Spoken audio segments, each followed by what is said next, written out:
And we're live. What's up? What's up? Live. That's new. I feel like that's new. We're live. And we're live. Dun, dun, dun, dun, dun, dun. I don't know. We'll get some intro music eventually. Somebody will do the intro music for us, or we'll be able to afford to pay for the intro music.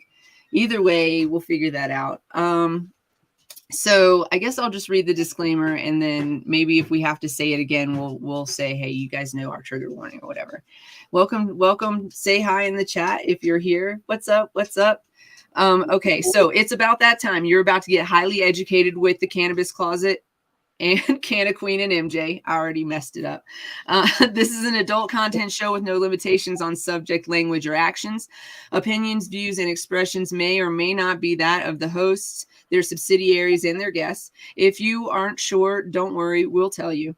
Or you could just take a good look at our faces. Well, we'll let you know real quick. It's time to get this session started. Thanks for rolling up and showing up. Enjoy the show. Smoke them if you got them. It's pretty good. It was okay. Nicely done. Good job. So today we have our guest is Casey Belew. She's been on before. We love having her on. So we're pretty excited about it. We're going to wait for some of y'all to get into the room, or some more people to get into the room. But yeah, we're pretty excited to have her on. And we have no idea what we're going to talk about with her today, but we're just going to let it kind of go with the flow. We know we can cover all sorts of ground. She's super educated, super up on the cannabis. I'm not on TikTok right now. I was on for like 2 hours and then I got off. Because it was just, we started talking about some serious stuff in our Discord actually, and it was like maybe I should just not be here, while we're talking about that. So we're gonna send positive and healing vibes to all of our friends out there who are potentially struggling right now. And oh, what? Oh no. Okay. Sorry. I got a text. So I just got interrupted by a text and I shouldn't have, but I got a text from my hairstylist that said she had a family emergency. So healing energies to her as well and love. But then I just got the text that says my appointment, like she had to cancel my appointment for tomorrow, but then I just got the text that like updates my appointment. So I was like, wait, what? Did she set my appointment for the same time? And then I was like, no, don't be a stoner.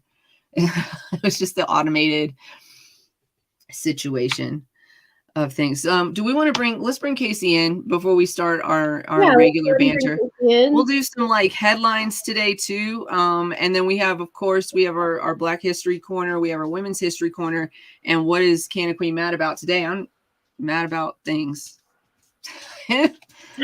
What's up, Casey? Hello.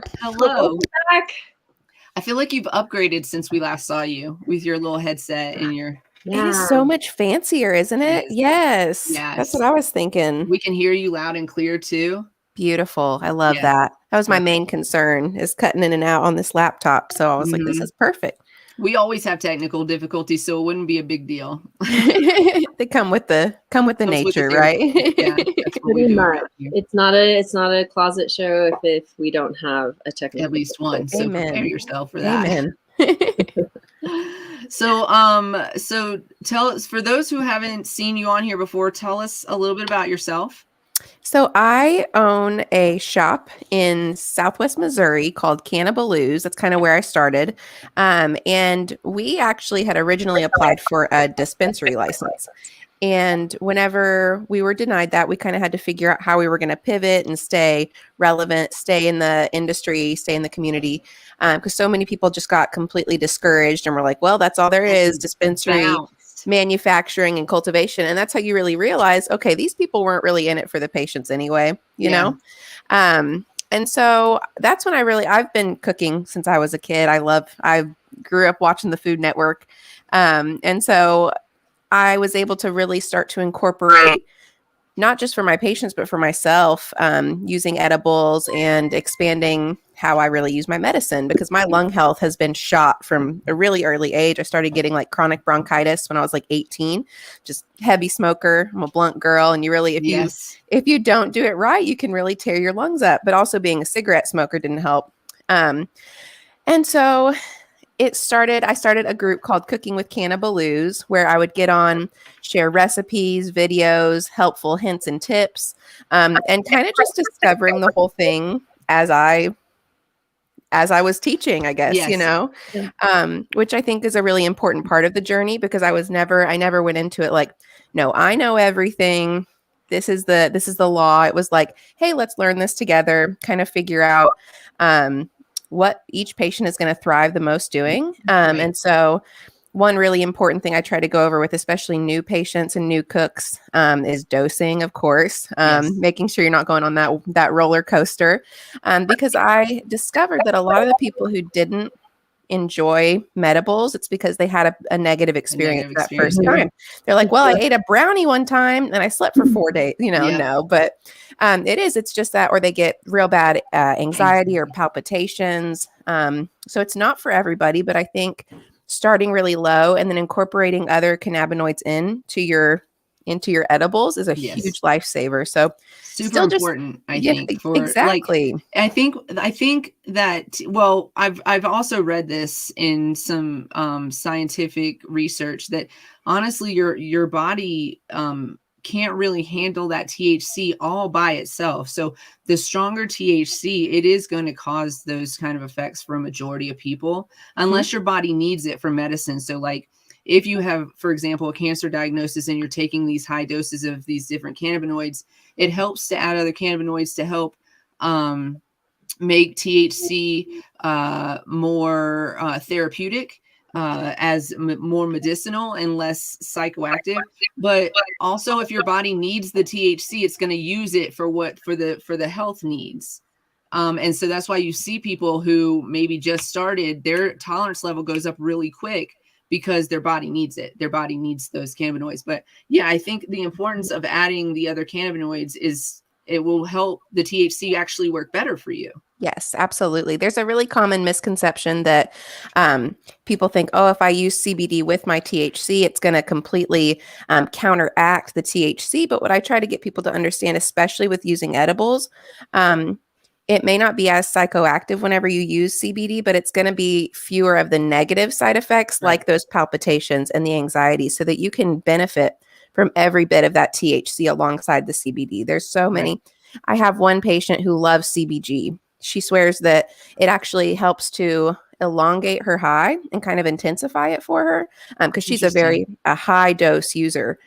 She usually has like 500 to 800 milligrams for breakfast. So she's a very high dose gal. But so it's just interesting to see how everything hits everyone differently too. It really is kind of an experimental thing getting into it. You have to figure out what is best for you, because I can tell this patient, like, no, this is going to work great for you, but it just may not be the case for them. And that can cause some major frustrations, because if you're not cooking for yourself, it can get really expensive whenever you're going to dispensaries, trying out all these new edibles. And there's not enough exploration into other cannabinoids yet, especially on the dispensary level. We're getting there, but like, I think it's just like the availability is not there too. So we have to have availability.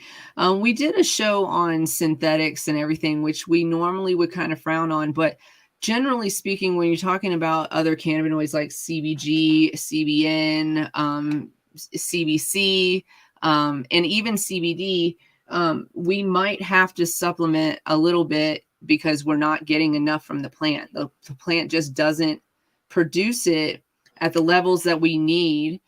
And actually, that's how they study these cannabinoids. Raphael McCullum studies these cannabinoids by using synthetics of the cannabinoids, because again, there's not enough test sample coming from the plant itself. So we might have to consider some of that, but we still want the original, the starting point to be cannabinoids, like coming from the plant, and then we could reproduce it somehow after that. Right, not molecule. A man-made synthesized right. From X, Y. From nothing to something. We want it to come from something to something. Yeah. Yes. So more of something. Yes. I'm not a scientist. I don't know if y'all could tell. I know, right? That was very scientific. I totally understood what you were saying. So you broke it down in our terms. Listen, that's my gift. My gift is taking the science and making it sound like something you could understand and make sense of. And I think I might have done that or not. I might have missed the mark on this one. Who knows? That is one difficult part about working with other cannabinoids too, though, is like I like to buy isolates. Right now I have like a CBG, a CBN, a CBD. But it's really hard to find good quality isolates that you know are going to come from a reputable source, because there are so many people who take advantage of the cannabis industry in a lot of different ways. Yes. So to listen to her preach, ladies and gentlemen. Get me started. but so we finally found a really good source, make some great products, because it's then you're not only getting into, okay, what are we actually putting into our bodies? Like, we have to have those certificate of analysis, but then who's even to say that that's accurate, especially when it comes down to an isolate or something like that. Right. But yeah, it's definitely been an adventure trying to find good sources on a lot of these things to put back into our medicine. I've seen a lot of people also ordering like terpenes to add into their edibles as well. Yes. The woman I was talking about earlier, my high dose user, she was actually told by several people to start looking more into terpenes. You know, don't go for that high THC or even high in other cannabinoids. It's going to be those other terpenes. So once she finally found those perfect terps that work for her, and some days are different than others, she has been thriving so much more. So it's exciting to see that finally, because it's so frustrating. Like I said, whenever you're trying this and trying that and you're not really seeing any relief. So it's really kind of cool to see people finally get into those terp side of it too, because I'm excited for that part. Actually, terpenes are I feel like they're pretty necessary for certain things, especially, for example, if you are taking something and you don't feel like it's being super effective, there could be a few reasons for that. And some of the more common, one thing that people don't realize is that they might have an endocannabinoid deficiency. And what that means is that your endocannabinoid system is not functioning properly. Your body is not producing the endocannabinoids that it should be producing, and that can cause illness within your body. So you could have this deficiency.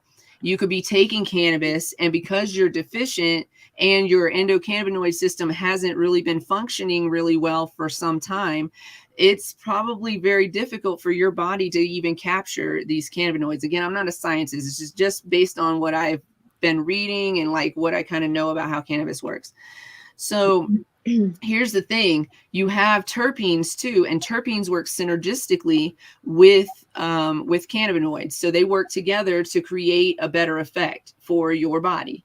And one of the terpenes that is commonly known to work very well and in conjunction with cannabinoids is myrcene. And myrcene can help open the portal so that your cannabinoid can get in and attach to the receptors. And so myrcene is great for helping that medicine work better and faster and more efficiently.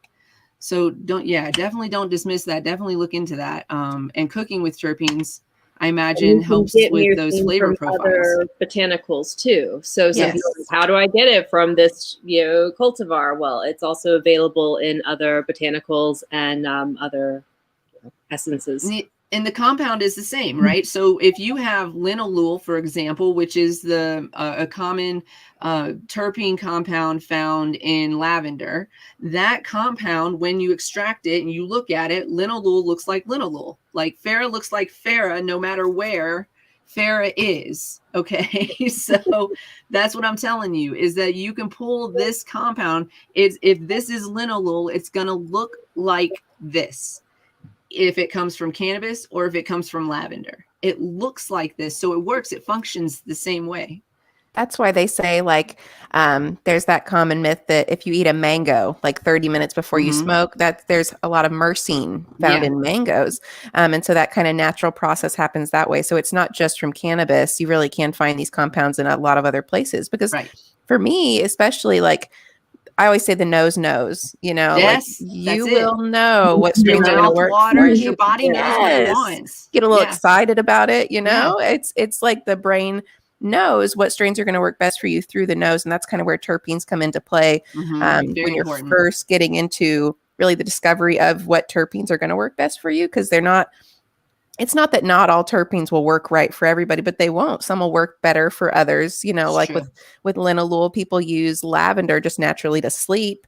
Well, that can be more of a sedating terpene, you know, so it's interesting. Whenever you get into, like, we had some dried lavender we tried to make our own essential oil out of, because we have a turbo source extract where you can make like RSO and different things. And we found out we can make essential oils in it too. So we had tried that, kind of playing around with that. We just do a lot of experimenting essentially at the shop. You get bored on rainy days. If you want a Levo, I think if you want a Levo, I think my code still works. So let me know. Perfect. Yeah, that's I'm pretty awesome. sure my code still works. The Levo is such a good one too. One of the most significant pains is straining out the cannabis whenever you worst. I hate to be one of those people, but I'm just like, this tedious task. This is ridiculous. I've got so much waste up in that, you know, you can never get all of it out. So the Levo is awesome for that. It's good for so many different things. I love it. I don't work so closely with them as I used to, but I think our code still works. So by all means, we'll get it to you after the show. I'm not gonna put it up on the screen because I don't know what's going on right now with us, but I'll get you the, So, the one thing I like about it too, is it doesn't like grind the flour, which I think some people love this and some people hate this. I'm not a fan. I'm not a fan of the flavor of the plant being in everything. You know what I'm saying? Like, it's good in moderation, but like I can't. And then when you make butters or oils or whatever, and you grind the plant up, was it releasing that chlorophyll into your extract? So, so just when you're not so happy maybe with your edibles, that could be why. That could be one of the reasons why, is because you're releasing a lot of chlorophyll into it and it's giving it that flavor. It could be too dried out, which means you've lost a lot of your terpenes and your cannabinoids, or you have different cannabinoids. So if you're falling asleep, it's probably because you got CBN instead of THC. Good old CBN. Yeah. Best sleep aid ever. And does it make a difference if you decarboxylate or not when you grind it up and dump it in versus temperature change? What do you think? What's your take on that? Decarb or don't decarb before? I do decarb, but we have a really good decarb machine that makes, super consistent every time. It's, it's airtight sealed, so we're not losing those extra terpenes. Like, you can still smell some good flavors whenever you open up our decarb machine. I think it's called an herb oven. It's really cute, and it was only like $100 on Amazon. That was created by Gen Xer with an easy bake oven. I think that the way that you decarb is so important, though, quite frankly, because you can really ruin some of those great terps when you get into it. And I completely agree that over grinding that cannabis can really make for some negative flavor. I saw one woman had posted a picture, and I always feel like the flavor of cannabis for some reason is stronger in butter for me than in some other carrier oils like coconut oil or MCT. I agree with that. It's just so much. It's so much I think harsher. Maybe it's that fat, the milk fat. Maybe is probably what is absolutely. Doing it. I made a can of heavy cream, and it was kind of that same, just very strong, potent taste. So it could definitely be the milk fats in it. But I saw a woman had posted this butter she'd made, and it was like, I wish I had a dark enough green around me to show. And I was like, girl, you got a lot of chlorophyll up in there. I was like, that's a little medicine and a lot of chlorophyll. But it's a learning experience for everybody. And it's funny to see, especially people who have been cooking for so long with cannabis, just doing it, old school, still on the stove, not really decarbon, going straight into it. And then to watch them really expand that knowledge and bring in all these new different techniques. It's so cool. It's an awesome time to be involved in cooking with cannabis, because there's there's so many recipes all over the place now too. So it's not like, oh, okay, we can only do brownies or cookies anymore. I'm more of a savory girl anyway. I talk about that a lot. I think it's really important to have savory options. Yes, absolutely. Like I'll tell you all every single time, if you have a cancer diagnosis, you're in remission, it runs in your family, cut out as much sugar as you possibly can, because it's feeding it. It's feeding it. Don't eat the Jell-O if you decide chemo is the way to go. I mean, some people might decide that. I've already made it real clear publicly and privately with my husband that is not the way I'll go. I will RSO it up. I will be asleep on my couch, half dead from RSO before I'll do chemo. So I'd rather just sorry. Have you guys heard of the belly button technique? Yes. No, we were literally just talking about this. Not as effective, from what I understand, for cancer treatment, but for other treatments, your belly button. We were literally just talking about this on a group chat. Your belly button is really, thanks Cudbud also for the information. If y'all don't follow her on TikTok, go do that. She has a lot of great cannabis information. She'll be on our show on March 9th as well. So you can dose in your belly button. You would do the same doses as you would orally, and then put a Band-Aid over it, sleep with it at night, and it can help you sleep and it can help you heal overnight. You can leave it on in the morning if you want, but definitely like clean all the way out once you're cleaning out. But yeah, it works really effectively because we have lots of nerve endings in our belly button and it absorbs really quickly. Similarly to oral intake, I guess it absorbs within like 20 to 40 minutes. So we could utilize this technique with our tinctures as well. Our oils, it doesn't have to be RSO.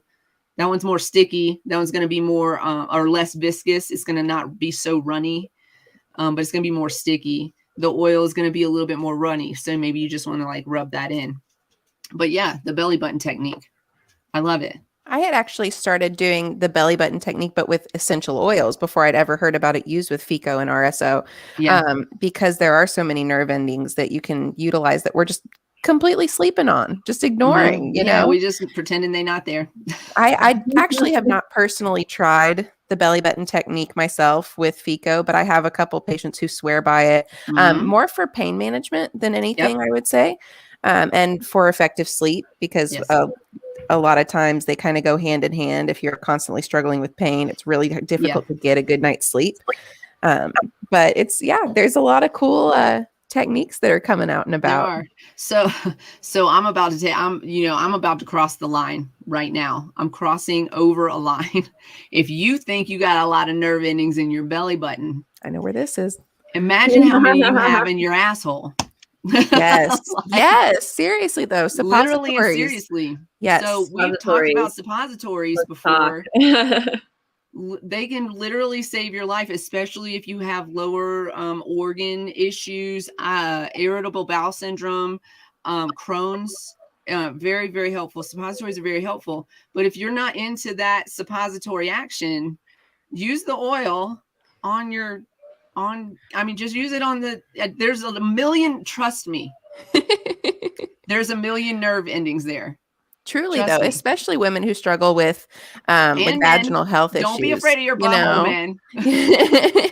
But I know one woman who specifically makes vaginal suppositories for women who are struggling with like endometriosis, different issues vaginally. It's like, why are we not taking advantage of this? There are so many truly advantages to that because it's direct to the source. You're not wasting medicine that way too. But anally, I mean, there are so many things that people are just like, whoa. Not my butt. And it's like, come on. For your life, you won't touch your butt. That's crazy. So I will say this, like, again, if you're not into like putting things into your body, that is going to be the most effective way is to get it in there so that it can but like, again, the inside, like right inside, like right around your area, that's going to absorb really quickly. This is like, you're going to absorb it so fast. So it can be very effective and it's going to go where it needs to go immediately instead of crawling around everywhere trying to, find its way. So, Yeah, it's so close to the issue. And I actually know a person that uses a male. Yes. See, y'all don't have to be afraid. He uses suppositories to help with his Crohn's, and it works amazing for him. He's very, very healthy. He has less and less issues. Internal medicine, you guys, is really important. It's why I love what you do. I love the cooking aspect of it, getting it internalized. Smoking has its place. I'll say that over and over again. We smoke here every day. I smoke every day. We smoke on the show every time we have one. But consider smoking like a Band-Aid to your problem, whereas internal medicine can actually help fix the problem, or help minimize or negate your symptoms of that problem. So you might, like, this guy, he still has Crohn's, right? But a lot of his symptoms aren't bothering him because he uses cannabis every day, and he's got a buildup of cannabinoids in his system. His body knows that it's coming. It's ready for that medicine right now, and it's working, and he's got his dosage on lock, so it's really working for him. And that internal medicine is going to be your best bet. It's absolutely going to be the best bet. So I'm going to ask you a personal question. Always ready. Listeners of the show already know this. If you've seen Casey before, you already know this. You are expecting your next little bundle. Yes. 8 months along now. It's flying by, honestly. So close. 1 more month and I'm done. Next month.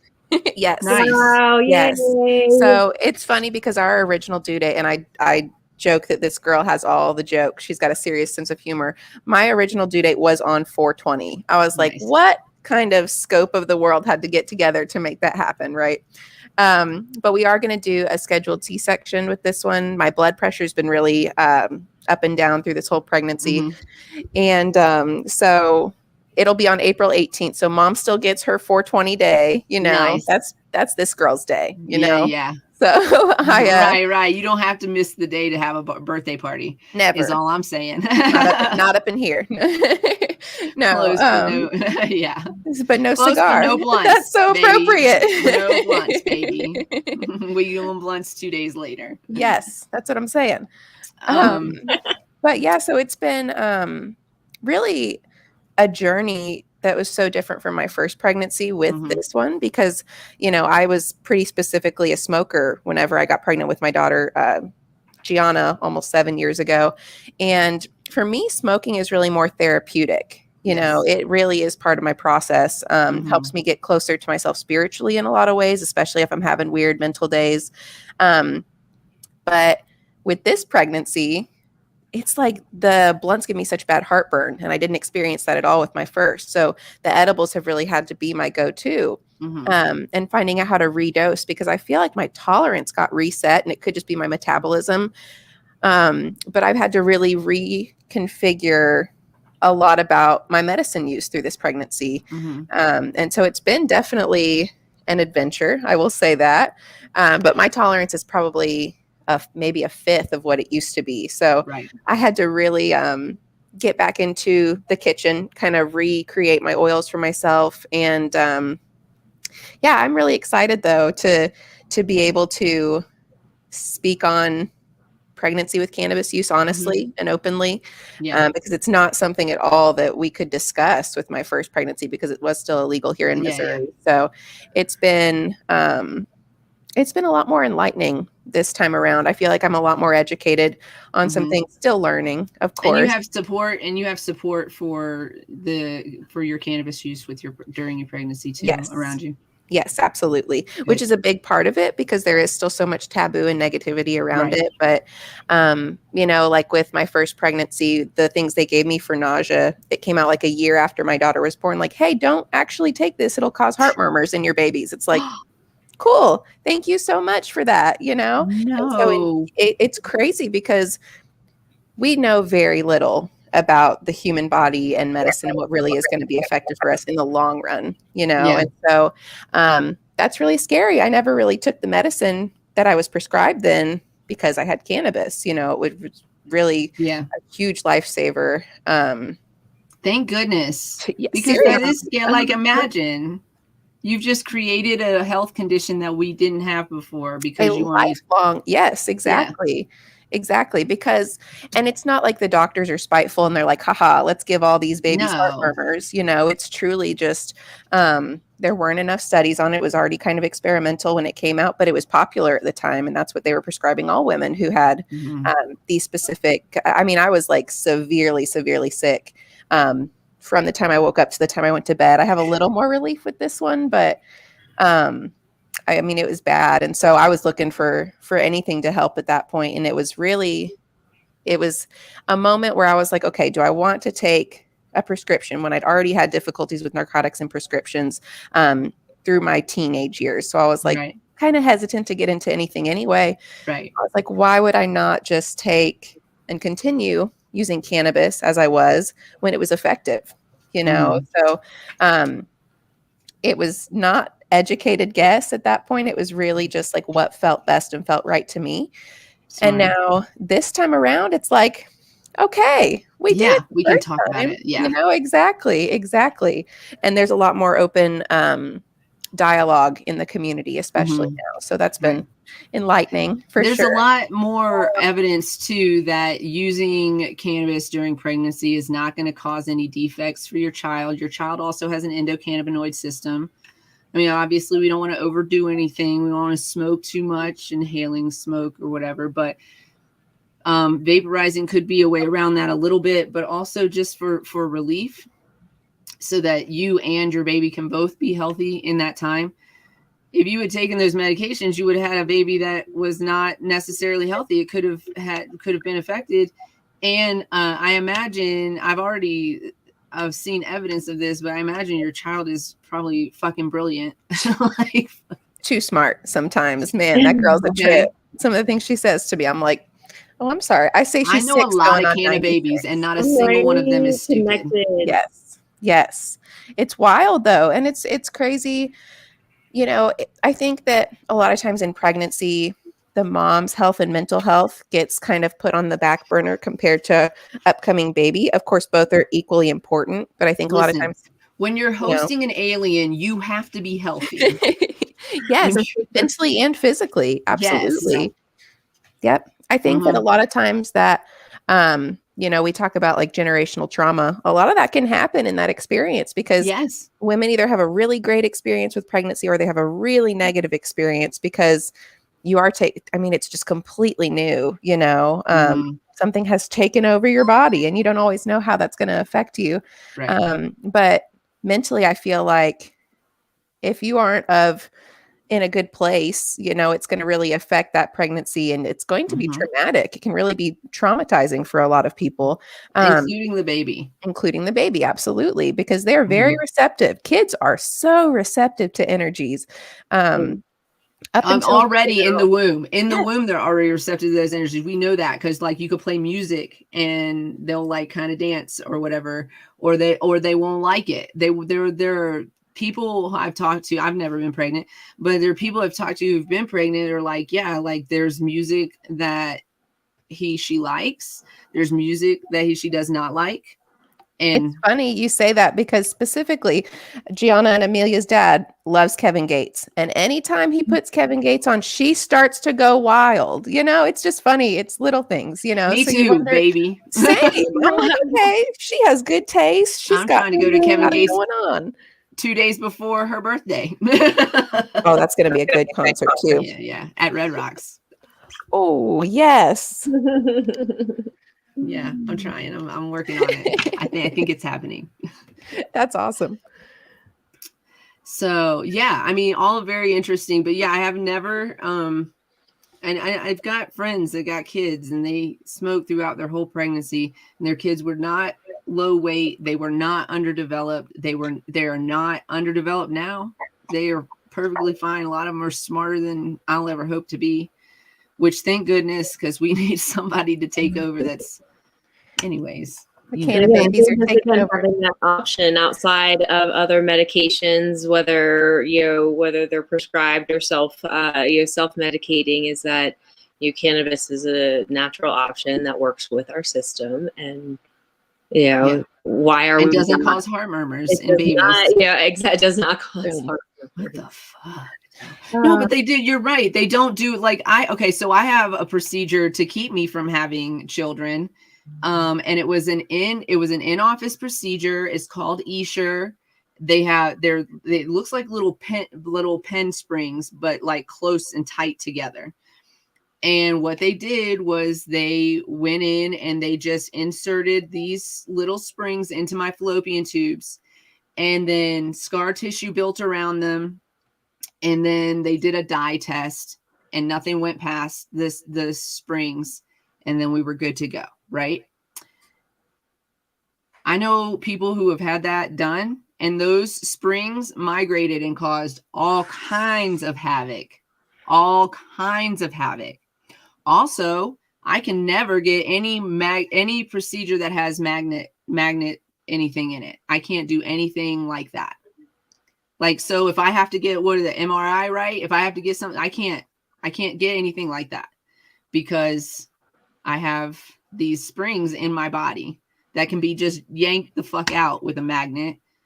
So not necessarily as safe as it was told to me. I haven't had any medical problems because of it, but also, yeah, I know a lot of people that have atrocious, I mean, bad, like has to go in and get everything removed bad. What's interesting now too, I decided that I'll be having my tubes tied after this. Since I'm getting the C-section, they can do the procedure while I'm open. But it's done a lot differently now than it was even a few years ago. They remove parts of the fallopian tube, and it helps to prevent different kinds of ovarian cancers too. So it's wild to see how much has really changed, but there are still a lot of risks, especially with it being a newer procedure. It's crazy. And I know a lot of people who have even had like IUDs, a ton of issues with them. Like birth control migrating is super fucking problematic in general. But then that whole situation, somebody told me they went to get theirs removed and they had to have it surgically removed because they lost like the string that you're supposed to use to pull it out. Like, where did it go?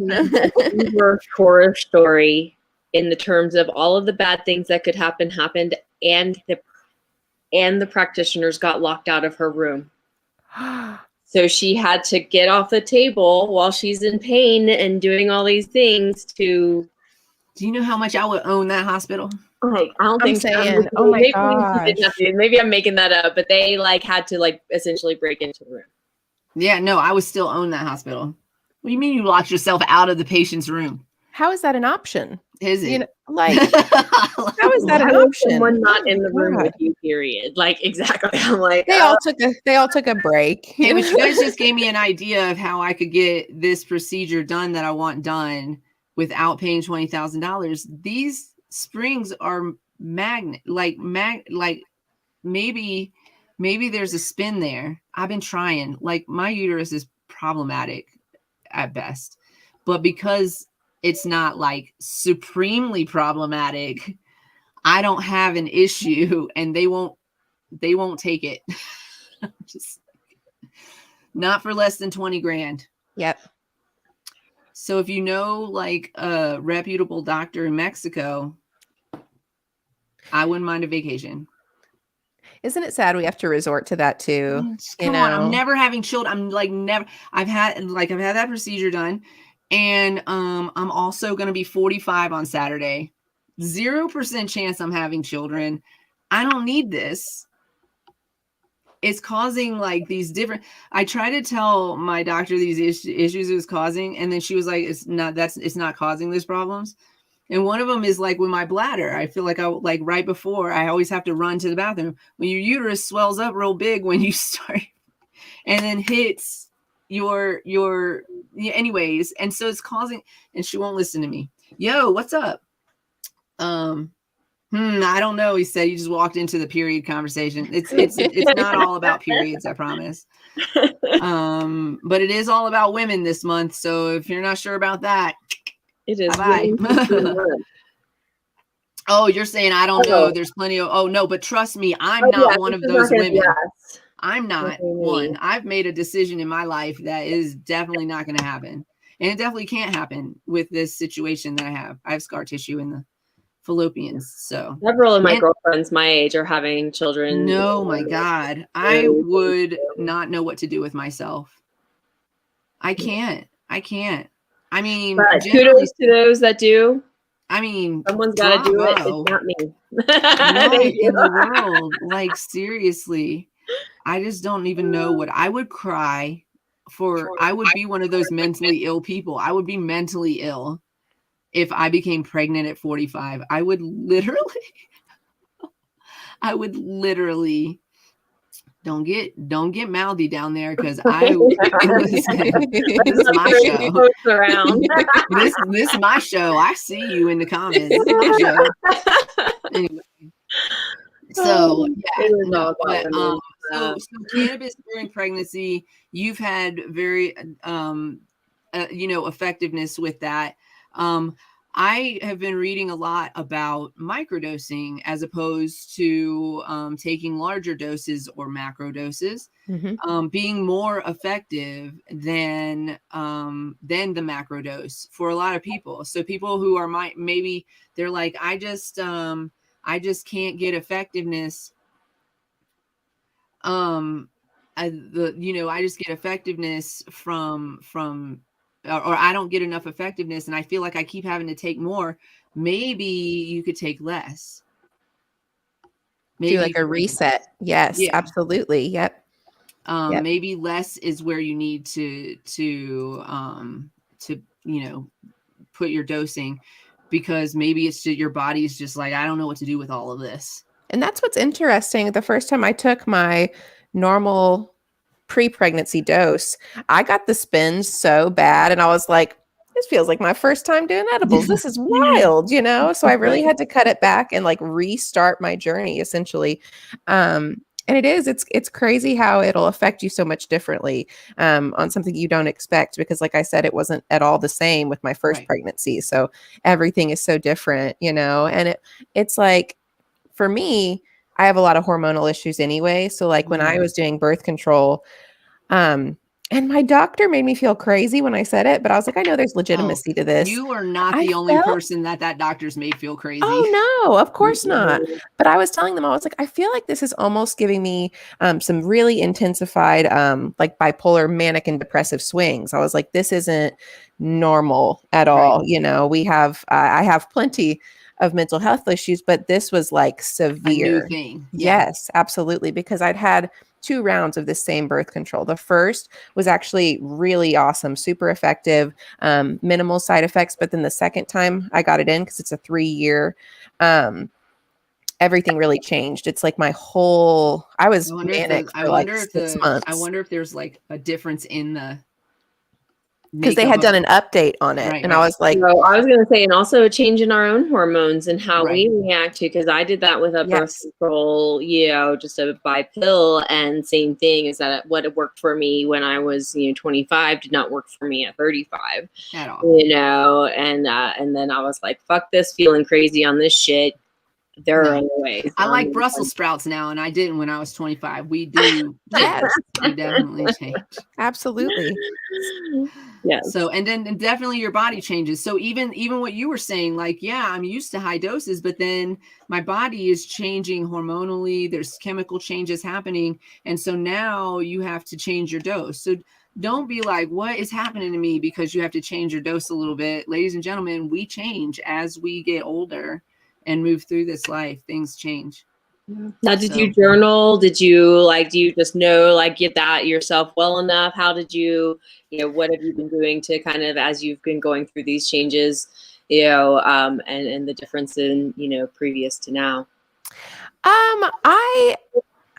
I guess most of it is just mental. I need to start journaling, honestly, because it is so effective, especially whenever you're feeling those extra mental health issues. It's really nice to go back and be able to legitimize your feelings.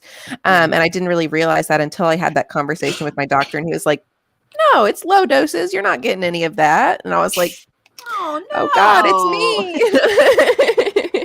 You're just crazy. You're crazy, girl. The medicine. It can't be the medicine. Don't blame what I prescribed you, but I think it can be. Thank you for that follow-up comment, doctor. This comment was relevant, but also then followed up. So it says cannabis during pregnancy is fine, in my opinion, including THC, not just cannabis seeds and not just CBD. We're not just talking like light stuff. We're talking about the real stuff. We do have an endocannabinoid system. So does your baby, your growing baby. And then followed up that comment with, in my opinion, shouldn't ultimately matter too much. So thank you for the follow-up comment. Appreciate that. So that's, I guess that's what we're discussing a little bit today. We're kind of discussing whatever we want, but we just jumped right into we just did it. This is it. It's good because the things I'm mad about today, I don't even want to talk about it. Yes, we have talked about this before about the whole parents testing for THC and child services being called, and the ramifications of being. Let me tell you who this happens to. This happens to poor people. And this happens to people of color. This does not happen to rich people. Yep. This does not happen to rich people. So what happens is, first of all, even in legal states, this can happen in some spaces where they've just legalized, they've only legalized medicinally, etc. And they're not quite there yet. So be very careful. Know what your hospital is about if you're going to a hospital. And even rich people of color get treated differently when they go into the hospital. Their money is different. I don't know. It's just it's problematic. So here's the thing is that rich people of color being treated like that is how we know that people of color get treated like that more often than anybody else. And that's how we know that people of color that are not rich are also being treated like that and being ignored. And so we didn't even know it was a problem until like somebody who has money, wife died during birth and pregnancy, it was during birth because the doctors wouldn't listen to her. They wouldn't hear what she was saying.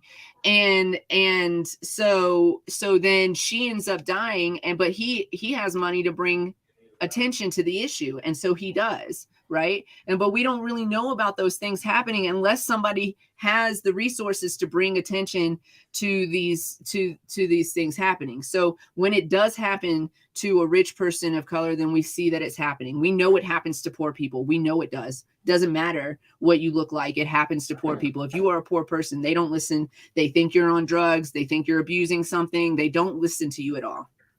It's very problematic. And if you're a single woman and you're pregnant, choose your doctors wisely is all I'm saying. I'm just looking at this comment.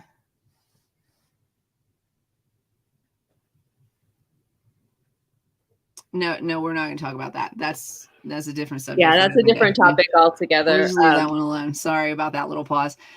So when we have that issue, and then on top of that, then, even if cannabis is legal in your state, right? But you're a poor person going to a hospital, they're already discriminated against. You've already been discriminated against. They already have an idea of who you are, single mother. They already have an idea of what you do with your life, right? So yeah, I mean, if you could lose your child. So we've talked about, I wish I knew the couple's name, and I don't know. I haven't seen an update on what's going on with this case. I think they might have gotten their baby back, perhaps. MJ, do you? Anyways, there was a couple. I haven't seen an update. I mean, I knew they had the one child they did, but the baby, they were still. They haven't gotten their baby back. But again, I have not looked for an update. So we'll try to find an update on this story and get the names of these individuals. But this has nothing to do with cannabis. What happened was she was pregnant, I think, at the time, but she also had a toddler son. They took their son to the hospital because he had just stopped eating. Like he stopped eating. And so they took their son to the hospital. Like, we don't know. We're trying everything. We don't know what's going on. They called CPS, and CPS came in and took this child. Like, they're trying to get medical attention for their child. CPS came in and took their child. Then fast forward to when she has her baby. And I'm thinking they're still fighting to get their toddler back, right? She has her baby. I think they get pulled over or something like that. They end up pulling them over and taking the child, I think, or something like that. I don't think they took the child in the hospital, or maybe they did. Or maybe I'm thinking of two separate cases, because this is definitely not uncommon. Yeah. I mean, we think it is because it doesn't happen. And it's not newsworthy, I guess, if it doesn't happen to, rich white people. So we don't get to know about it. But yeah, like, people get their children taken from them all the time for doing the same thing, like for bringing your child in for medical care because there's something wrong with my kid. He just stopped eating. I'm trying to be a good parent. And they're like, nope, you're not feeding your kid. This is malnutrition. Boom, takes the kid from the home. That's awful. It's scary. So imagine you live in a legal state now, okay, with medicinal legality at minimum. Let's say it's just medicinal legality, but you are not higher echelon, and you go into your hospital and you have your baby, and you don't have insurance, whatever your situation, right? And they test your baby, and your baby tests positive for cannabis, and they will take your baby in a legal fucking state where your doctor has given you a certification to use cannabis. I mean, that's crazy to me. So it is wild that they respect other narcotics, and other prescriptions. During my first pregnancy, I was still prescribed alprazolam, and it was a pretty high dose at the time. And they were like, yeah, no, keep taking that. That's fine. But wouldn't have the conversation about cannabis in any way, So you it was like, me no, to take a chemical, but not a plant. You got it. Take Xanax all day, but not something that's actually natural that grows from the ground, because they had written a prescription for it. So it's like there's still that weird gray area, but it's not even gray area. It's legal. You went to a physician, you got a prescription, not a recommendation to use this legally. Because we can't call it prescriptions, God forbid. Forbid. That would blur the lines. If we could just decriminalize and deschedule, if we could decriminalize and deschedule, there's no anyways, if we did those things, then we wouldn't even have to have this conversation, right? We could have these, but they won't. And again, I'm not against supervised use centers. I'm not against those at all. But if you're going to spend money, and I had this whole conversation with somebody who actually works in politics a little bit. And they were like, that wasn't the whole crack pipe thing. He's like, that's a Republican talking point. And I was like, no, but I actually know somebody that has these government issued crack pipes and is handing them out at supervised use centers. Like, I actually know somebody. So like, it's not just a talking point. This is happening while at the same time, we're not decriminalizing cannabis. And so the argument was, well, first of all, this was congressionally passed, this supervised use shit. Okay. And then of course, Republicans are using it as a talking point against Biden. Oh, he's handing out crack pipes. Yeah, they're using that line, but he is. Okay. None wrong with that. Supervised use centers actually work. If you look at the studies that have been done about stuff like that in small areas in the United States and also in other countries, that it works. Legalize all drugs, supervised use, you get more people off of drugs, less overdosing, etc. So when you have that, but then you can't. And so he says, okay, well, then decriminalizing. I said, well, he doesn't need Congress for that. He can just sign the paper. He could decriminalize and expunge like he and his vice president said they were going to do when they platformed for this job, right? He could just sign it. Oh, well, the Republicans are going to go after him for that. And then you got the crack pipes, and then you got the weed thing. First of all, cannabis is a bipartisan issue. There is a whole lot of support on cannabis over crack pipes. First of all. Second of all, they're going to bash him no matter what he does. Third, he is not going to run for re-election because if he does, he will get slaughtered. So just do your fucking job and do what you said you were going to do. Who gives a shit? You already aren't going to win. You are you are not going to be president again. This is it for you. So do something with it. Because he's already, you guys, he was the best choice between two people. Is it time? Are you making me dance? Oh, I thought you were dancing for me. I didn't know what you were doing. Is it 4:20? Oh, it's on 5 minutes. 5 minutes. My dog is barking and dancing over here. Oh. So I am on mute. That's why I'm just like, got it. Okay, cool. What I was going to say is that Joe Biden was the best of two people that we could have chosen. If we had more than a two-party system, we could have done a better job, not only with Joe Biden, but before Joe Biden as well. You all know that. You all know that there's no fucking way that that guy would have won against who we actually wanted in office. However, that didn't happen, and here we are. But Biden is the reason for a lot of our financial woes. Biden's the reason you can't write off your student loans, ladies and gentlemen. He's the reason. He is the reason why we don't have legalized cannabis in this country. Right now, he's the reason for that. Right? He's the reason for so many. I mean, we could list all of the things that he's a warmonger. He loves war. Are you kidding me? He supports war. Gross. I mean, there's just so many things about him that are not right. But to come in and like we have you we recorded you. I keep saying on tape, which shows you that I am actually 45. I'm not faking that. But we have you on, we have you recorded, you and your vice president saying that this is what you're going to do when you get into office. And then here we are handing out crack pipes and people are still sitting in jail for life sentences for one joint. We know somebody collectively that is consistently getting, notifications that her trial is being set back because of plants found in the backyard in a fucking state that is legal right now and discussing adult use legalization. Like, are you kidding me right now? Like, leave these people alone. Yeah. And they, and then, according to, I think some documentation, they were even hemp plants. They weren't even cannabis plants. I'd have to read more into the case and actually we probably will invite her back on actually to have that discussion. But like literally, why are you busting people's balls over a fucking plant right now while at the same time we're supporting like fucking supervised use centers, which again I am totally in favor of. I can be both.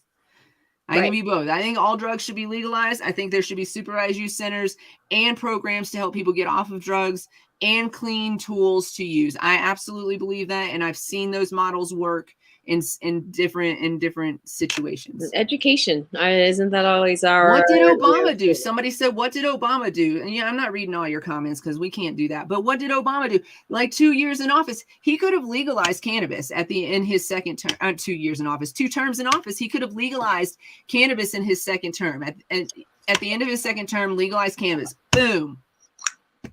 Boom.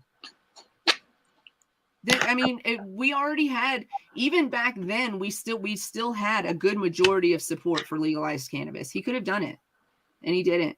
He didn't do it. But he was also a corporate Democrat. And you guys, we got to stop hiring these people that are taking money from these corporations. That's what we got to do. I've said for a long time, it won't become fully legalized until the right politicians have their money invested in the right spaces in cannabis. Spaces. Oh my God. Look what this show turned into. But look what was his name?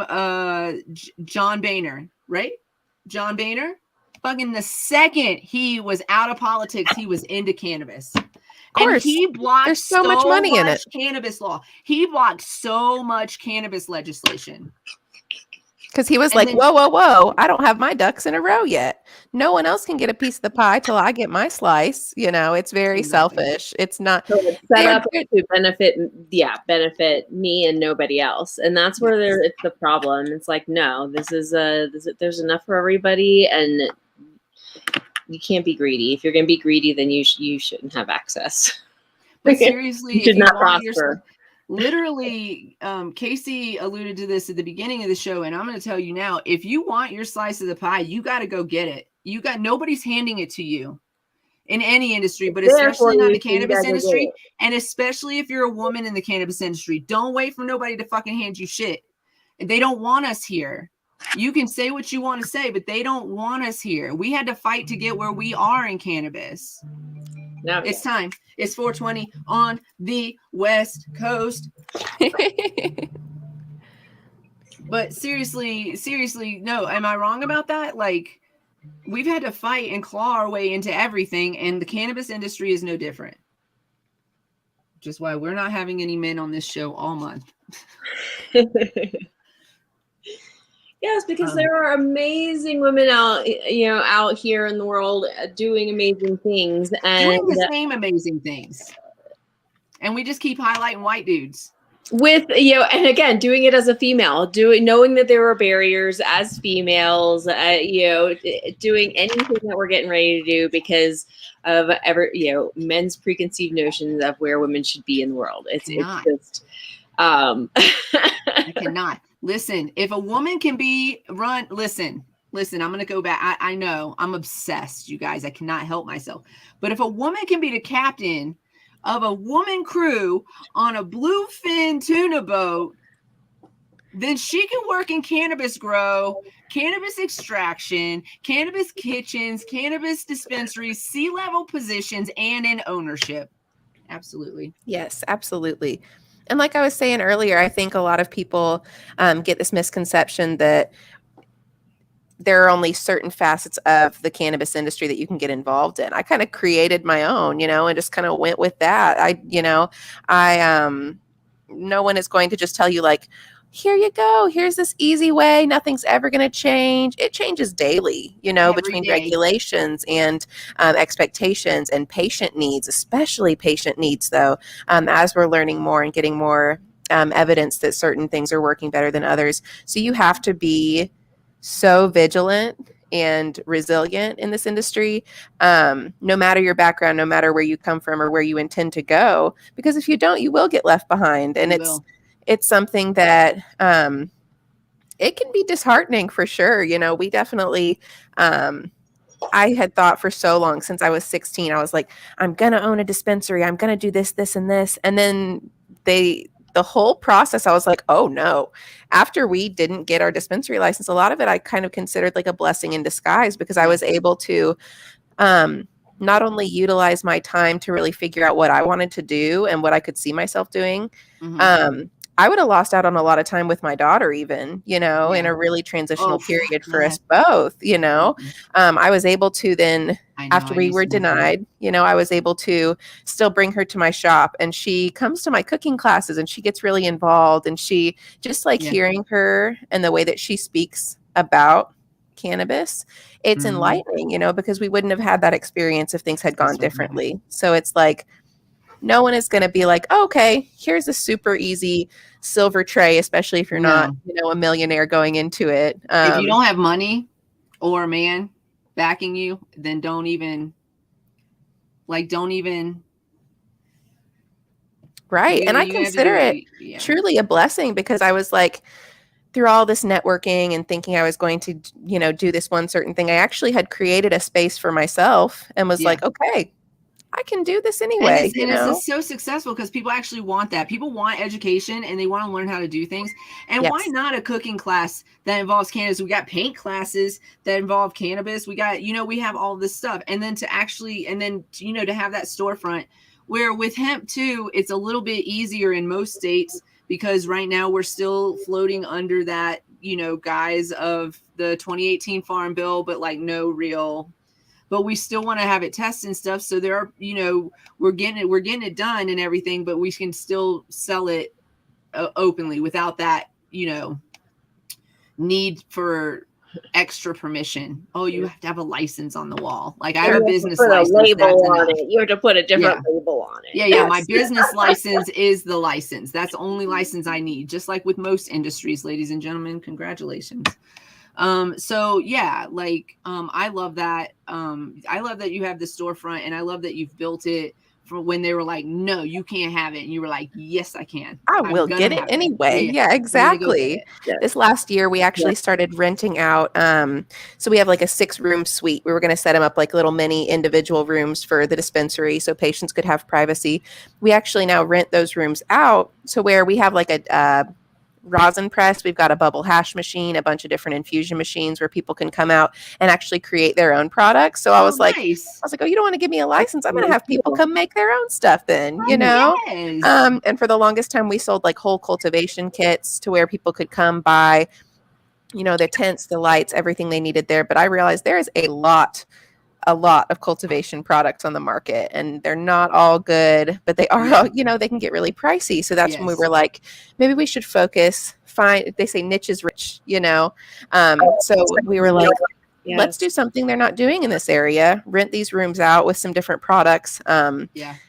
And that way people don't have to go and spend $600 on a press when they can just come see if rosin's even going to work for you, you know? Oh my God. I just got like Yes. so many, a million Oh, ideas for that gosh. space too. I freaking want to rent it out and like do like a, like an education day or Yes. something. Like, And we just, only do $10 an hour, so people can come out and realistically try out a bunch of different machines. that's so generous. Instead of, you know, instead of having to like, hey, please tell me, invest so listen, much in I it. know we're on the air right now, but please tell me you charge businesses more than $10 an hour. Nope, we do it No. across the board. Yeah, absolutely. And we have people Nice. that are like, I can use more than one machine at once. And I'm like, if it's not being Yeah, used and have you're up at it. in here, come on down. I like to hang out with these people and really just see what they're pumping out too, because a lot of these people are home growers. Yeah. So they're going to bring in, you know, their extra trim. We have one guy who comes in, Right. brings this insane trim and makes the most beautiful hash you've ever seen. Yeah. And it's like totally self-sufficient. $10, Yo, come yo, on down. yo. What if we did like, That's so amazing. what if we we would have to plan a trip to Missouri to do it, of course, but what if we rented it and then like invited these like underground home grow professionals to come and like teach other people, like just come in and hang out with us and, you know, whatever. And then they'll get to know who you are. And we can like, especially if they have like a small business that they're kind of like working with, we can like promote that small business and get people interested in who they are and like calling them for like, hey, can I, you know, get a consult with you, whatever. That would be so cool. Like you could have like a rosin and then you can have like a cooking class where like somebody like gets in there and cooks. You can get in there and do, you could do a home grow class. So elite home grow, right? I mean, oh my God, there's so many. Exactly. I love that you're using that space for that education piece and for that home grower piece too, because when you're a home grower, it's already expensive, but now I want to take my product and I want to turn it into an oil or something that's going to be more beneficial for me because this is what I use or this is what works best for me, whatever. And I can't do that because I have to go buy this like thousands of dollar machine, right? Or whatever, even hundreds of dollars, even if it's hundreds of dollars machine, it's a lot of hundreds and not everybody can afford that. But now you can go use that machine for $10 an hour. Well, especially because I know a lot of people are home growing. Not that home growing is inexpensive, because once your initial money spent, but a lot of people are like, no, I can't afford a $400 ounce at the dispensaries because it is still Missouri and the prices out here are ridiculous. You hurt my feelings just now. I think it's like $80 a gram for wax, you know, like all jokes aside. Oh my God. And so it's like, if you're already on a budget, how are you going to afford even a couple $100 infusion machine, right? And then you're getting inconsistent results because you're trying to do it other, you know, crock pot, which these things are effective. They're just not always consistent. That's the biggest difference. And whenever it's your medicine, if you know that 57 milligrams works for you, you need to make sure you're making 57 milligram edibles, you know, or whatever, you know. So it really is, it's more patient oriented. And I think that's why I really like to do the rent rooms the way that we do, because we see these home growers and a lot of times it's first time growers. They come in with these gorgeous products, or just all this leftover. They're like, well, I thought I had to throw all the trim away. I couldn't find anything else to do with it. It's like, oh, no. Bring that on down in here and we can figure out how we can use that. Even like the, you know, whenever you do your infusions, there's like that product that's left over after you strain all of your oil out of your flower.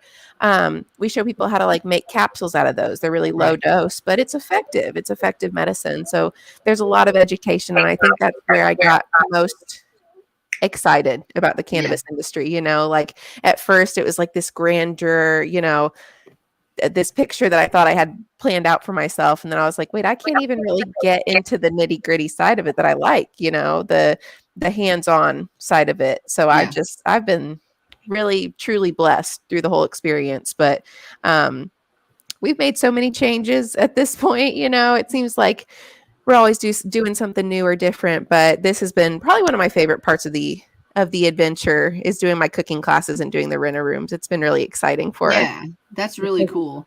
Great involvement. Yeah, I think, I can't imagine that people wouldn't respond to that because, like we were saying, you can't always afford that equipment.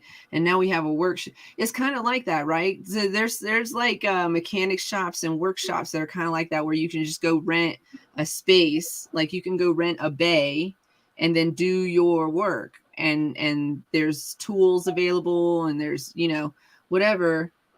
We need more of that in the cannabis space, and we need more education in the cannabis space too, which is why I've loved you from the beginning of when we first met, because that's always the place where you've come from. You've always come from this place of wanting people to know more about this beautiful plant. And I love that. And also you gave me my first, white concentrate that I was like, what is this? And I mean, it was just like snowy, beautiful, high potency. The flavor on it, I still remember. Incredible. It was like kind of like a sweet, like pineapple-y. It was so good. And I remember I got home and I lost the little bit that I had left. I lost it. And then probably like maybe a week or two later, I was cleaning out like this bag that I had not even thought about. I was cleaning out and there it was. And I was like, aww. Thank you, Jesus. I was so happy to find it. It was so good.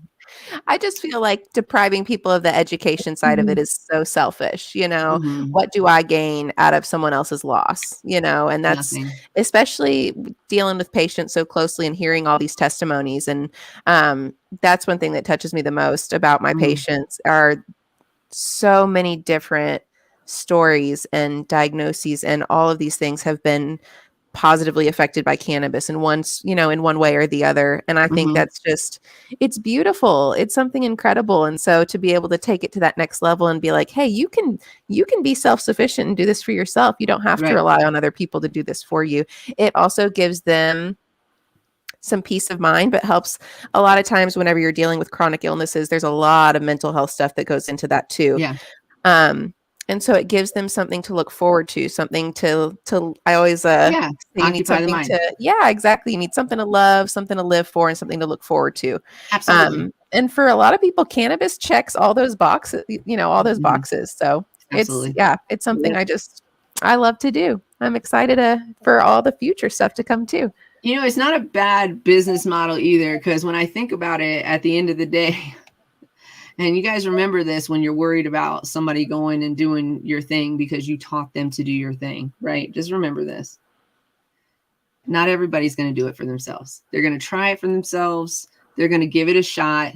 But at the end of the day, they're still going to come back to your shop and buy your edibles. Yes. Because you made them and they taste good and they get the recipe right every once in a while, but it's a lot of labor of love. And, it's just easier to just go buy it from somebody else that has already perfected it.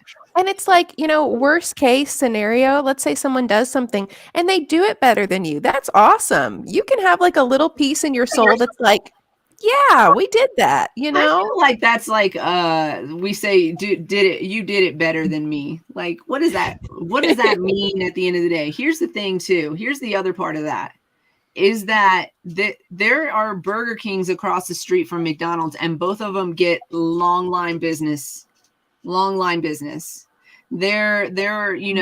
a Shell station across from a Citgo, and they both get they're selling the same shit, y'all. They're selling the same shit with a different label on it. and they make it a little different, you know? So then it comes down to education and appearance and customer service. Yes. So how well are you doing that? How well are you taking care of? And if you work at Wendy's, whether or not you clean up under your nails, because I cannot with y'all. Ooh, I cannot with. Put some gloves on. Don't touch my food. Please. It's nasty. Well. Wash your hands, everybody. Wash your hands. And your nail, like under your nails, is important. It drives me crazy when my nails are short because I always feel like I need to like brushes. Little special brushes. They're called nail brushes. You just ask, Yeah, they do. It drives me crazy. My nails stay short because I don't like. I'm bad about it, but I'm constantly, because short nails are the worst. But then when I see somebody with like long nails that they don't like keep cut a little bit like trimmed, and then there's a line of dirt, I cannot with you. No. Just in general, it seems like they're just not washing their hands well enough. Ladies, pay attention. That will give you a yeast infection. Yes. Don't let somebody fuck up your pH over a little feeling. Maybe go wash your hands. Takes a minute. Come on now. Use the nail brush, please. Nail brush on the sink. Have a little sign like this is not recommended. Like this is required. Yeah. Absolute requirement. If you're touching my food or anything that is even remotely important to me, please do that with clean hands. Thank you. This has been a public service announcement. By the way, it will keep you from getting diseases. Just wash your hands, please. Yes. We were talking about when we had Keisha King on, we were talking about how there were some African tribeswomen who had perfected the cesarean section and they had never lost a patient. And then the Europeans couldn't figure it out. And the women kept dying and the babies kept dying. They couldn't figure out what's going on. Bitches didn't even wash their fucking hands. Oh. Come the fuck on. That's how typhoid spread. The first step one. We heard about it. It does. It prevents the spread of illness. I know that a lot of us, especially like if you're a Gen X or a millennial or anybody older than us, I know we were taught that the dirt is good for us, but there's some dirt that you just need to wash the fuck off. It's wash it right off. Bacteria and dirt are two different things, my friend. We're not friends if you don't wash your hands. We're not friends if you don't wash your hands. That's real. Plain and simple. I want to go wash my hands right now because of this conversation.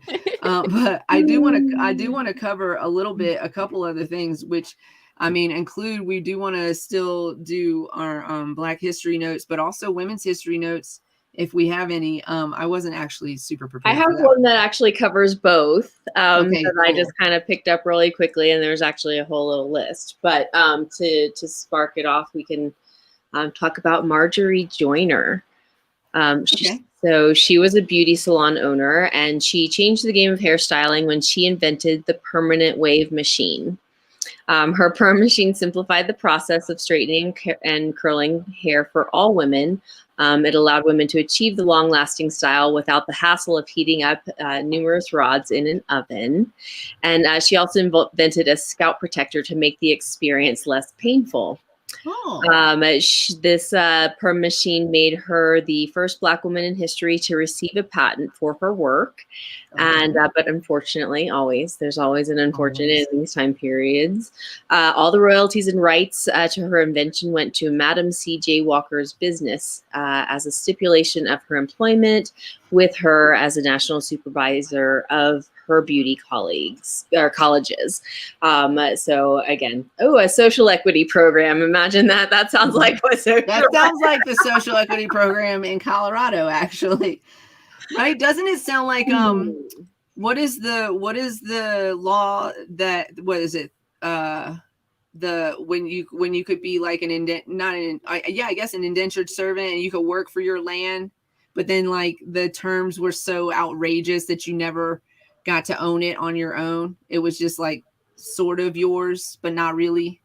Sort of yours, but not really. Yes. That's what the Colorado social equity program sounds like to me. You can have this, but you can't have it without this dude. Like, you got to have this dude to have this.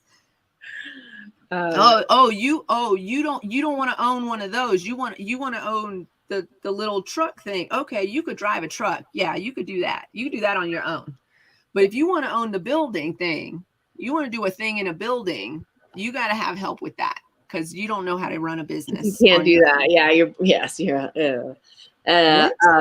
she did also co-found the United Beauty School Owners and Teachers Association in 1945 with Mary McLeod Bethune. And she also raised money for Black colleges and founded the Alpha Chi Pi Omega sorority and fraternity to raise the standards for beauticians. So she was also an educator. Again, she believed in what she was doing, and so she educated and changed the world. Can I tell you, I found that, first of all, that's amazing. She's an amazing human. And then, what's amazing to me is that, like, things are taken from these amazing humans and they still like, I'm going to do something still good. I mean, like, that's a testament to how amazing you are. Oh, Mary McLeod Bethune was the one that received patents for the sanitary belt. That also had to give the kudos to somebody else. Yeah. So recently, I was reading a thread about people who were bragging about their great grandparents.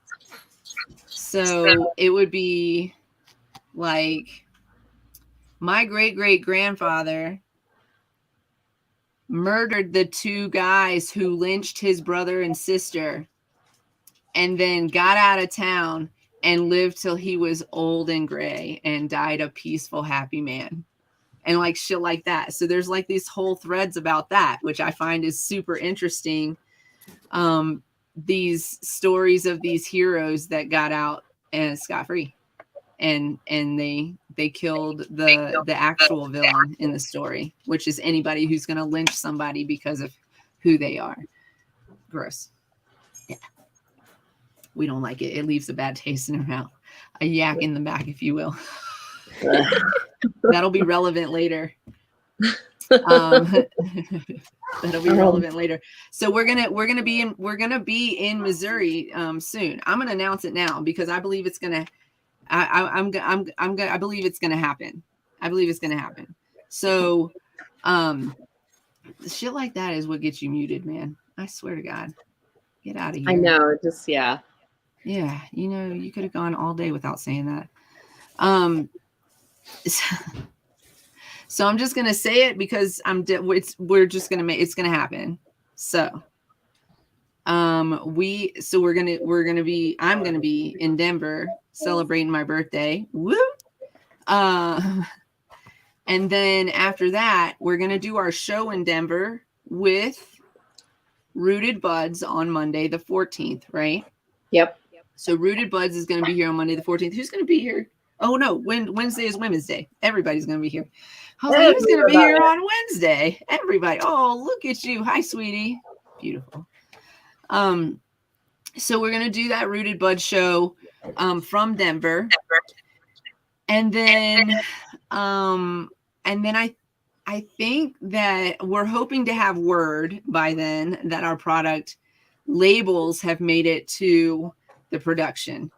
And once we have confirmation that he has those labels, I think we're bouncing. We're coming to Missouri in a van.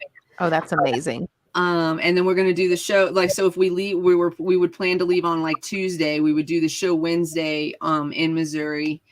That would be the 16th. We have a guest then too. Oh, we just got a guest, I think, for that. I'm gonna have to write her in. And then, yeah, and we're hoping to travel a couple of places once we have the product in hand to maybe get it out there and sell it. So that's a little announcement there. It's exciting. Big announcement. That's actually huge. Yes. Yeah. So Queen Kitty Seltzer will be on the market very soon.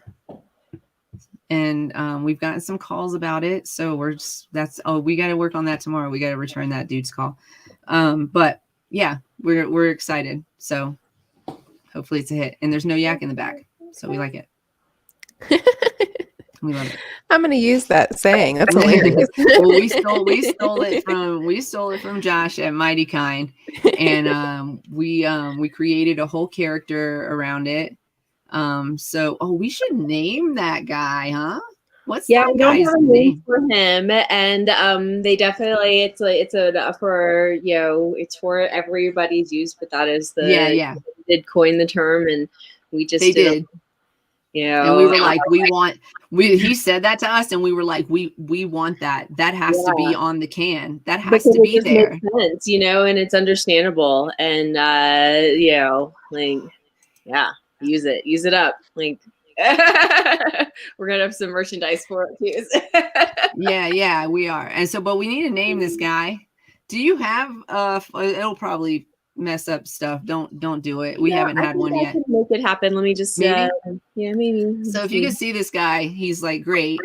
MJ designed him, and he's our no yak in the back little representation.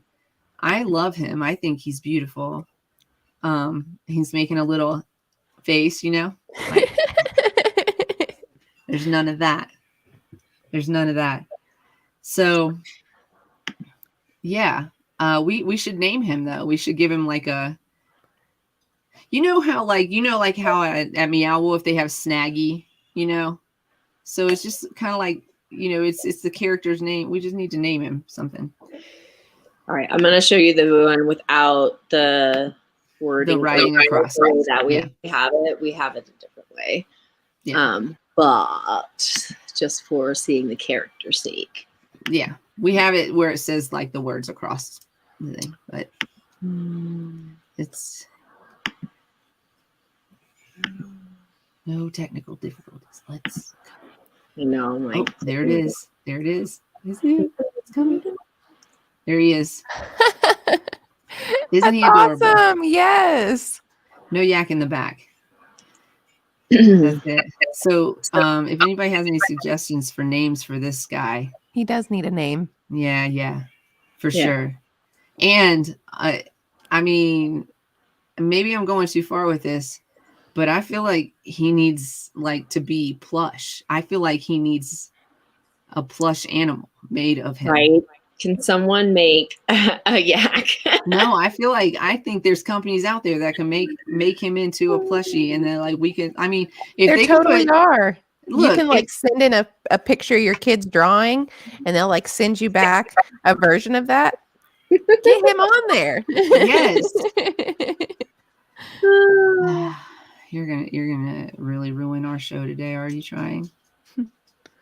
No yak in the back. That's what our drinks are, known for. The manufacturer we're working with is, that's one of the perks of the drink. Yeah, it is the best perk of the drink. It is why we said yes. It really is. It was like, I mean, well, we have a plain version.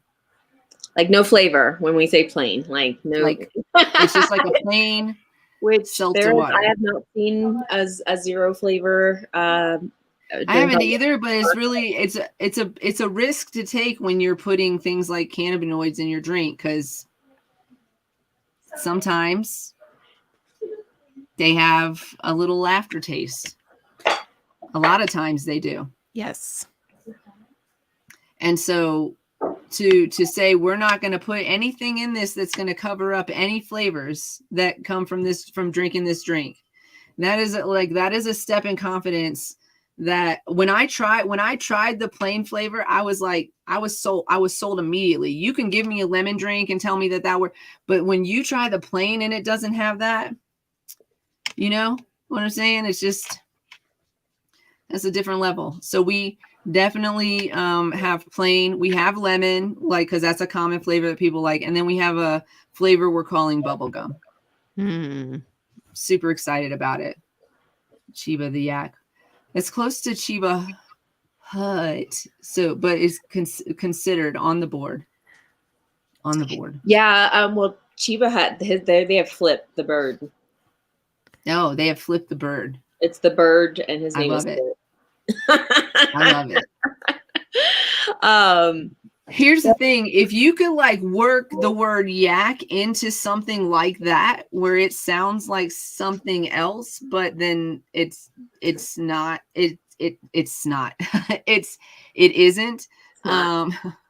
then that will work for me.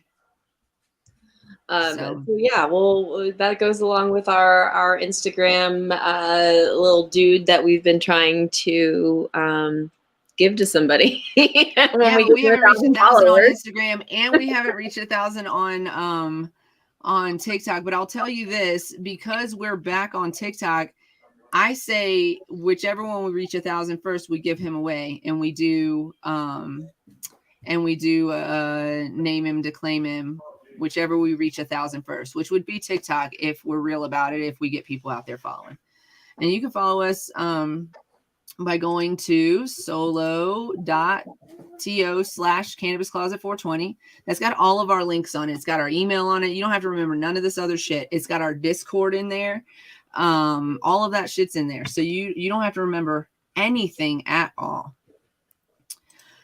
Oh, I feel like you're the same person over and over again. It's super annoying. I don't know. The idea of their subjects keep changing. So I think because that's the same. It's a pattern for the other two commenters that we've blocked already. So it's like the same pattern. Anyways, this show is sponsored today and every day by CQ LLC, Cannabis Consulting and Education. We were recently, as of this year, 2022, approved by the MED to teach responsible vendor training. It is a requirement for delivery drivers and hospitality workers in the cannabis industry. It is not a requirement for everybody else. However, if you do have any type of violation, like an administrative violation, for example, it could be used as a mitigating factor if your team has already been trained in RVT. So consider that. And if you would like to get in touch with us, you can www.cq-llc.com, customer service cqllc@gmail.com, 970-426-5985 is where you can reach us for those types of things. And also we're just really experienced, so we can come in and help you with any of your paperwork that you need to do for licensing. We can help you put your team together. We can help train your team. We can help you with layouts and resourcing. So give us a call if you service. Yeah, we're pretty much full service on those types of things. Also, if you love King Palms like I love King Palms, go to kingpalm.com and use my code to get 15% off. My code right now is KPTCCPMAR15. KPTCCP MAR15. And that way you can get 15% off. Helps you out, helps me out. It's a beautiful thing. Let's help each other out. I love that. So that's a little brought to you by advertisement corner. We can't forget to advertise. We are our own sponsors. So I know we are our own sponsors. We are also sponsored coming soon, Queen Kitty Seltzer. Trust that. Actually, we're owned by Queen Kitty Seltzer, so we also are owned and sponsored by Queen Kitty LLP and Queen Kitty Seltzer. Yeah, man, this has been such a great and interesting conversation. There are a million things I'm mad about today, so we're not going to waste any time on that because I don't want to be mad about any of them. On Wednesday, we have an amazing show. You're welcome to join us back on Wednesday if you have time. I know you have your class on Wednesday, but I did tag you. So if you want a time, I felt like I was wired up over here. If you want a time slot, just let us know, okay. and we'll get you into one. We have plenty of space. We're trying to keep it at between 2 to 4 in a slot, but we have up to 8. You know what I'm saying? So we have room but as long, as we can, we'll keep it low to each slot, so everybody kind of has more opportunities to talk about themselves and everything. But yeah, it's going to be a great show. We have a lot of interesting women coming to the panel to talk about what they're doing in cannabis and in other spaces. It's not just about cannabis on Wednesdays. You guys know we talk about whatever we want to talk about. And so kind of like what we did today, but we kept it in the cannabis realm. So that was pretty good. But yeah, I'm super excited for that show. We've been planning it for over a month. And yeah, we're going to meet some new women that we've never met before. New businesses. I'm so stoked, to just, highlight all of these powerful women. So definitely join us then. It's going to be at 4:20 Mountain Standard Time. That's 5:20 Central. I know some of y'all are watching Casey over here from Missouri. And that is, what time is it? 3:20 on the West Coast and 6:20 on the East Coast. So set your alerts, mark your calendars. You're going to see some amazing women on this panel, on these panels. And they're just out there, bossing shit up, because honestly, we can't not anymore. We can't not anymore. There's no, who's paying us to do this? No shit? Excuses. Yep. None. Yep. None. If you want that slice, seriously, ladies and gentlemen, you just got to go out and grab it. And it is, let me tell you, it is going to tear you the fuck apart. It's like, it's the easiest and the hardest thing you'll ever do in your whole life. Some days it feels like this is what you were fucking made for. And once you get into it and you get all your ducks in a row, you will see that most days are going to feel like that. But while you're building it, let me tell you how many days don't feel like that. Let me tell you how many days that, we're not done yet even. We're not even done yet. But let me tell you how many days one of us was like, fuck this. Fuck this. We're not doing it. I'm not doing it. If you want to do, you could do it. You want to do it, you do it. You know what I'm saying? Like it's just like that. But at the end of the day, believe in yourself and believe in what you want and manifest it. I've been talking about moving to Denver. I'm going to keep talking about it because I'm really trying hard to manifest my house that I want. And I've seen a couple houses that are in my range that could work, so if I was ready right now, I could jump on those. But I dream about this shit.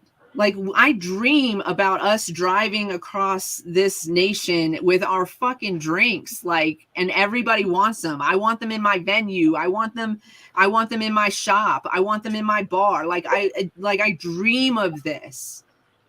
I dream of us being at conventions and talking on stage. I dream of it. I wake up from dreams of it.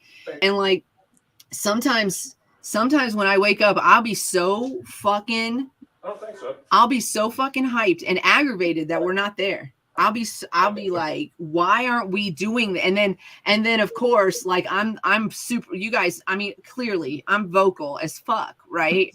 So then she hasn't had her coffee yet. And I'm like, what about this? And what about this? And then I got a million fucking ideas. I'm shooting at her. And it's craziness. But we're this close to having our product in our hand. And we've already been getting calls about it and emails about it.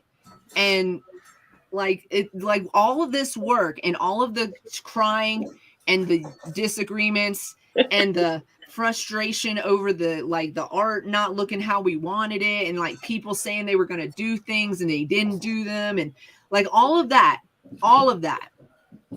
once we get that drink in our hand, we see it is tangible, it is in our hand, none of that's going to fucking even exist. No, and just the fact that it's going to be a part of our story, but it's not going to, that's what being business partners is about, is knowing that we're going to have, these moments and being okay with it. And we made it through. Goes, can you just wait for me to have my coffee and say good morning? Just a sec. I'll be there. I'll catch up. And a bowl. I'll take a bowl with that, that coffee. Just pause, because I haven't had my coffee yet. And then, so now I'll be like, so now this is how the message goes. Good morning. Get your coffee. I got some shit to say. Don't listen to nothing else after this until you're ready. And then I like send that, and then I fucking go. Boom. Listen. On another note, totally, I was thinking as you were talking about our cross country trip, is that we need to build out the Scamp to be a recording studio / drink, God. thing. Yes. And that's another reason why I need my house in Denver, because where the Scamp is right now, that person is moving. And so I need my place in Denver so that we have a place to put the Scamp. Yes, that would be, yes, if all things, a neutral place, like a neutral together, yes, and all things move into the right spaces, that would be lovely. It needs a basement. It's gonna have a basement. You know why? For this, I want. Look, I'm just gonna like for enough for me, or maybe some friends, but like generally, it's not the whole thing. Just like part of it, couple rooms built out, and then the rest of it is like my closet. It's like this space that I'm already in, but bigger, and like a workout space, so I don't have to move furniture out of the way to do yoga, and like a TV space and a desk space. Like it's all right here, right now, and it works. But I would love a little more. I'm telling you, I bet you can find. I bet like I saw it. Morrison, where were you looking? It was in Brighton, which is 30 minutes from Denver proper, and it was a really nice looking house, and it didn't have bars on the door. But north, south, east, or west of Denver proper? I think so. So closer, like to Fort Collins area? Away from Fort Collins. Mm-hmm. I'll have to show you on a map. And anyway, don't ask me geography questions on the air, because then I'm going to look stupid. I don't like that. Okay, no worries. I'm like, I don't fucking know. I just know that I saw this 2-story house with a basement that had all the rooms that I wanted, and a basement and a little bit of a yard. And I was like, what is this perfection? Why aren't we selling our house right now to go buy this house? So it had a garage too, yo. Okay. It was like a light blue. Some of those spaces, like you're on top of your neighbor, and you have to be careful of that shit. No, I don't think so. I don't think it was like so much like that. And if it was, sorry for your luck, neighbor, because I'm loud. But anyways, no. But I think it was like a nice place, because we were also looking like so. Just as a joke, first of all, if you've never gone on Zillow before to look at houses, please do that with your time in your life. Please do that. Because let me tell you why. First of all, if you look at my house, no, I'm not going to tell you where I live, but if you look at my house, it is pictures from like 2 owners ago at least. So it's not even it don't even look like that anymore. But anyway, so I'm assuming that a lot of houses on Zillow are like that. Potentially. I don't know for sure. But also, you ever walked in somebody's house and been like, what decade is it here? Literally, that's Zillow. Yeah. There's an actual Facebook group called like something like the Houses of Zillow or something ridiculous, but it has like crazy houses of Zillow, like crazy decor or whatever. Or like, no offense if you're religious or whatever. But like, Jess if you're lived in a spaceship in Morrison or in Evergreen. She lived in one of this like monolithic spaceship house that had a pool in the center. I'm telling you. What? Yeah. Why did she move out of that thing? Because the relationship was, and she had to get out. But and my dog fell into the pool. It was ridiculous. That's hilarious. Go to Zillow and walk through these people's houses. They are ridiculous. No offense if you're religious, but like literally you don't have to tell everybody when you're selling your house. It is not there were places where they like staged the cross and the Bible, all of that stuff. It was all staged. It was crazy. I mean, there was some crazy, and then there was just like crazy decorations. It's just like, or crazy wood paneling on the wall.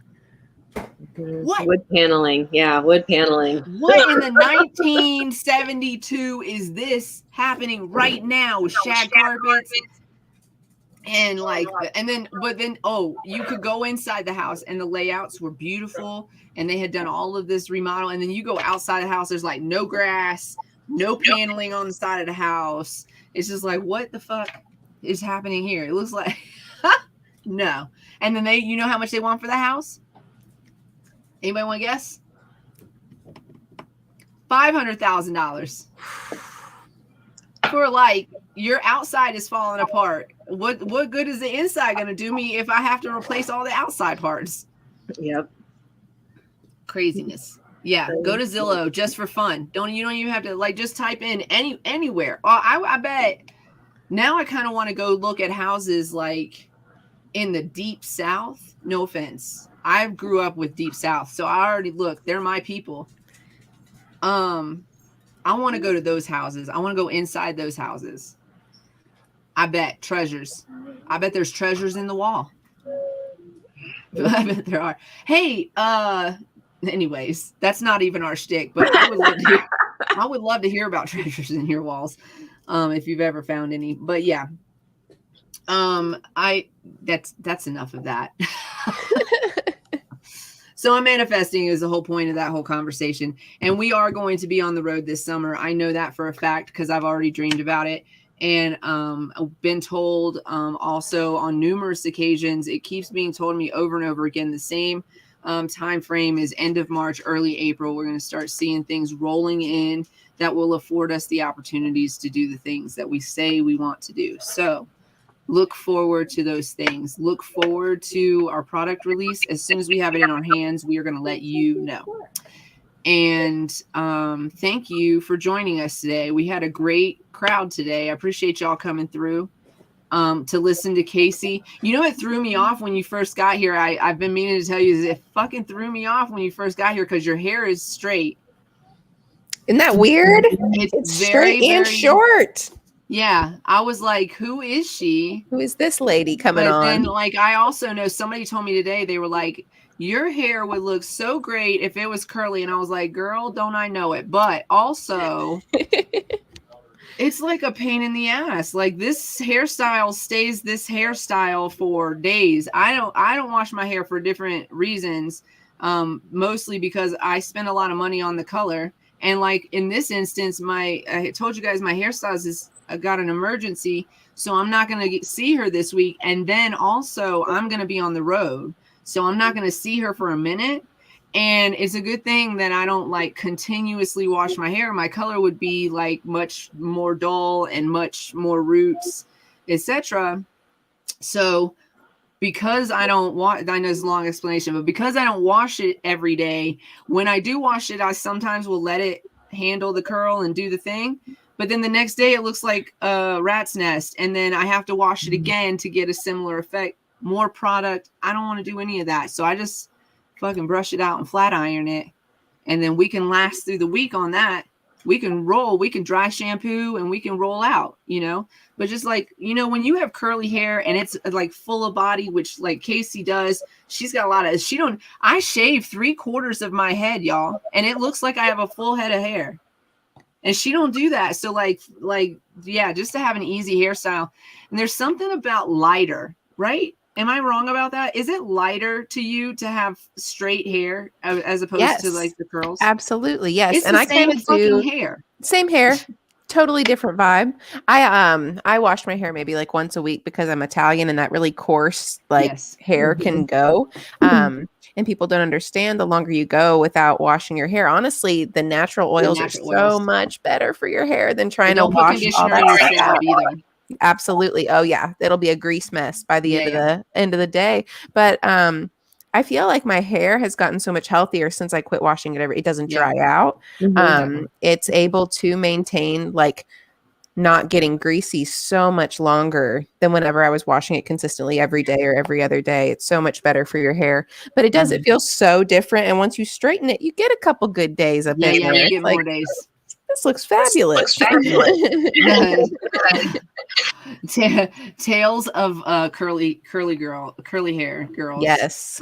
Yeah, it's a thing. It's a whole thing. And like you said, she's got them Italian genes, so her hair is like super. I've seen this curliness. I mean, I'm just like, I was like, it's madness. I met her and I was like, I fucking love you. Like your curls, like honestly, I felt like I was looking at like a younger version, a little bit of me in the mirror, where like I had the like longer hair and the big curls, you know, and just, I mean, I was just like, oh, I love your whole look and that you're rocking those curls, because I'm not doing it. I'm not doing it anymore.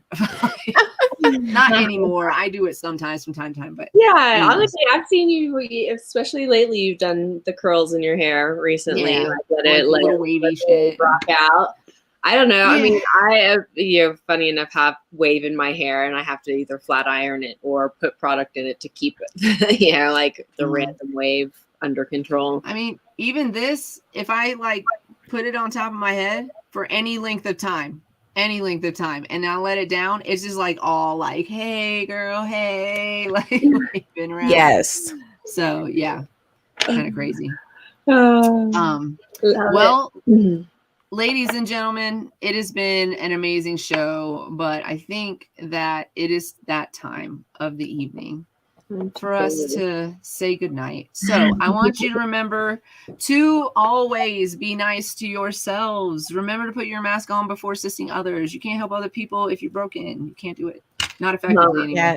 Yes. Cultivate love. Serve it. Bring it to you. Thank you guys for having me on again. I always love sitting and talking with you. It's always fabulous. You're welcome back anytime you want. We will find space for you on our show. Thank you. Yeah. Well, you come with all the things. Yeah, you come with all the knowledge. I mean, we've got it up here. Thank you, Casey, for your knowledge. I mean, like every time you come, you teach us something new, which we love.